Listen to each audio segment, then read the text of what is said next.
செவிலருக்கு ஒதுக்கீடை செஞ்சுருக்கேன். டீச்சருக்கு ஒதுக்கீடை 75% ஒதுக்கீடை செஞ்சுருக்கிறேன். அப்போ தூய்மை பணியாளருக்கு என்ன செஞ்சுருக்கீங்க? நீங்கள் தான் சொன்னீங்க, என்னை நம்புங்க, நான் விடியல் ஆட்சி கொண்டு வரேன், எனக்கு ஓட்டு போடுங்க, நான் ஆட்சிக்கு வந்த உடனே 98வது நாளே உங்களுக்கு நான் கையெழுத்து போட்டு நிரந்தரப்படுத்துகிறேன். நீங்கள் சொன்னதை தானே நாங்கள் கேட்குறோம். நாங்கள் புதுசாக ஒன்றையும் எடுத்து வச்சு சொல்லலையே, நாங்கள் புதுசாக எதுவுமே கேட்கலையே. நீங்கள் சொன்னதுனால தான் உங்ககிட்ட நாங்கள் கேட்குறோம்.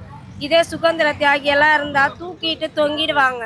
ஏன் இது போல் சுதந்திரம் வாங்கி கொடுத்தேன்? நீங்கள் என்ன செய்றீங்க? ஃபுல்லாக கார்பரேட்காரங்க கூட போய் கை கோர்த்துக்குன்னு எல்லாரையும் டெண்டரில் விற்கிறீங்க.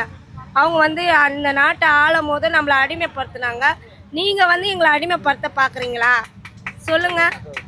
பெரும்பாலும் வந்து பெண்கள் தான் ஜாஸ்தி. 75% பெண்கள் தான், 25% தான் ஆண்கள். அதில் சில பேர் கணவரால் கைவிடப்பட்டவங்க, சில பேர் விதவிங்க, சில பேர் வாழ்க்கையில் ரொம்ப கஷ்டப்படுறவங்க, சில பேர் கடன் தொல்லையில் இருக்கிறவங்க, இது போல தான் நிறைய பேர் இருக்கிறோம்.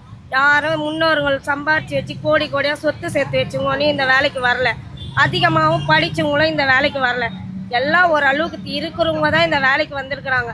இந்த வேலை யாருன்னா செய்வாங்களா? ஆனால் நாங்கள் இறங்கி செய்கிறோன்னு சொல்லி போராடுறோம். ஏன் எங்கள் கஷ்டத்தை நீங்கள் புரிஞ்சிக்க மாட்டேன்றீங்க?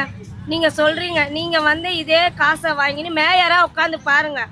ராம் கீழே கொடுக்குற சம்பளத்தை நீங்கள் வாங்கிக்கின்னு உட்காந்து பாருங்கள். அதோட கஷ்டம் உங்களுக்கு தெரியும். கேஸ் விலை பஸ் யார் ஃப்ரீயாக கேட்டால் நாங்கள் கேட்டோமா ஃப்ரீயா? அந்த பஸ்ஸை ஏற்றிட்டு கேஸ் விலையை ஏற்றிட்டீங்க.